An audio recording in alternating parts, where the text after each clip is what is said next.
సభకు నమస్కారం. ముందుగా ఘంటసాల గారిని గుర్తు చేసుకుంటూ ఇవాళ వినోద్, సురేఖామూర్తి గారు ఆ పాత పాటల్ని దాదాపు ఒక 45 నుంచి గంట సేపు పాడి మధుర స్మృతులకు మమ్మల్ని తీసుకెళ్ళిపోయారు. అందుకు విన్నాను. మళ్ళీ ఆ పాత ఆ నాస్టాలజీ ఎక్కడికో వెళ్ళిపోయాం. నేను మా భారవి అనుకుంటున్నాం, ఎంత మంచి సంగీతం, ఎంత మంచి సాహిత్యం, మళ్ళీ అది వినగలం, అంత ఆనందం కలిగింది ఫస్ట్. రెండోది, ఒక నిర్మాత అయిన చదలవాడి శ్రీనివాసరావు గారు మనస్ఫూర్తిగా కళ్ళల్లో నీళ్లు తిరుగుతున్నాయి ఆయనకి ఆ సినిమా గురించి చెప్తుంటే. శంకరాభరణం అవుతుందని ఆయన అన్నారు. నిజంగా తదాస్తు దేవతలు ఆ సినిమాని అలా దీవించాలి. ఒక సినిమా తీయడం చాలా తేలిక, రిలీజ్ చేయడమే కష్టం. ఇవాళ అలాంటి సినిమా ఈ స్థాయికి తీసుకొచ్చిన నిర్మాతకి, దర్శకుడికి ముందుగా నమస్కారాలు చేసుకుంటున్నాను. ఎందుకంటే ఈ రోజుల్లో ఎవరు ఘంటసాల ఎవరికి కావాలి అనే రోజుల్లో అంతటి మహానుభావుడి జీవితాన్ని భవిష్యత్ తరానికి గుర్తు చేయడం కోసం మళ్ళా మీరు చేస్తున్న ఈ శ్రమ మామూలు విషయం కాదు. ఇందులో నటించిన నటీనటులందరూ, నా భారవి కానీ, సుబ్బరాయ శర్మ, మిగతా పాపం నాకు తెలిసి పెద్దగా డబ్బులు ఏమి తీసుకుని ఉండరు, బహుశా ఇచ్చి ఉండరు. అంటే పరిస్థితి అది నాకు తెలుస్తుంది. ఎందుకంటే ఇలాంటి సినిమాలో నిజంగా ఇందాక పొరపాటున తనిఖీళ్ళ బండి కూడా ఉండడానికి నేను లేను, కానీ ఆ రుణం ఇలా తీర్చుకుంటున్నాను. సినిమా ప్రమోషన్ ఎక్కువసేపు మాట్లాడడం ఘంటసాల గారి పట్ల, ఎందుకంటే ఆయన పాటలు వింటూ పెరిగాం. జీవనసారంలో చివర వెళ్ళిపోయే దశలో కూడా ఘంటసాల గారి భగవద్గీత వినాల్సి వస్తుందని నాకు ముందే తెలుసు.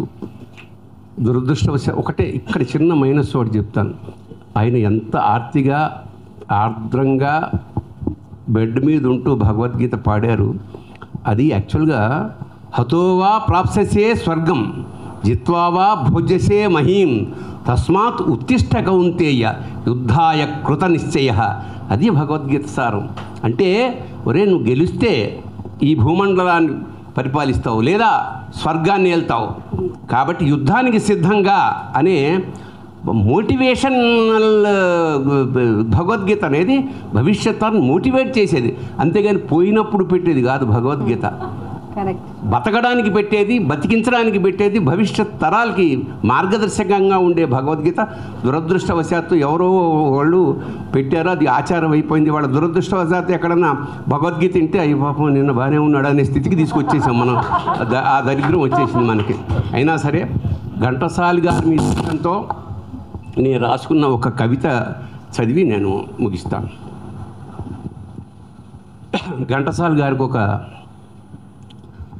చాలా గొప్ప విషయం, ఆయన ఎప్పుడు సభల్లో మాట్లాడినా ఫస్ట్ చెప్పే మాట ఏమిటంటే, నేను యాయవారాలు అంటే వారాలు అవి చేసుకున్న క్రమంలో నేను జోలే పెట్టినప్పుడు ఏ తల్లి నాకు మొదటి ముద్ద వేసిందో ఆవిడ ఆశీర్వచనమే నన్ను ఇంతదాకా తీసుకొచ్చిందని ప్రతి సభలోనే చెప్పాడు మహానుభావుడు.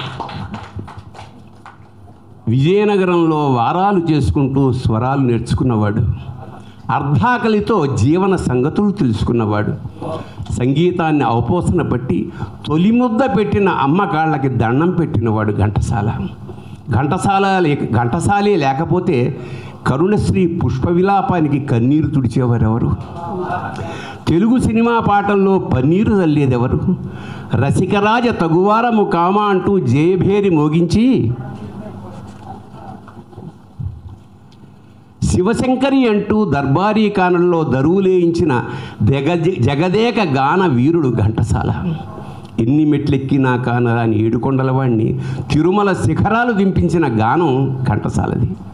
ఘంటసాల కంఠనాళాలకి చెరో పేరు పెట్టారు. ఘంటసాల కంఠనాళాలకి చెరో పేరు పెట్టారు. ఒక దాని పేరు ఏఎన్ఆర్, మరో దాని పేరు ఎన్టీఆర్. వాళ్ళు పాడుతుంటే ఈయన పెదాలు ఆడించినట్టు ఉండేది. కోటి కోయిలల పెట్టు ఘంటసాల, వేయి వీణియల మెట్టు ఘంటసాల, వెరసి సుస్వరానికి ఆయువు పట్టు ఘంటసాల. చాలా గొప్పగా పాడితే ఘంటసాలలా పాడేవనేవారు.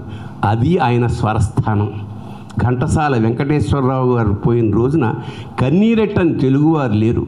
పోతూ పోతూ భగవద్గీత సారాన్ని ధారపోసి ఏడుకొండల వాడిలో ఐక్యమైన వెంకటేశ్వరుడు ఘంటసాల.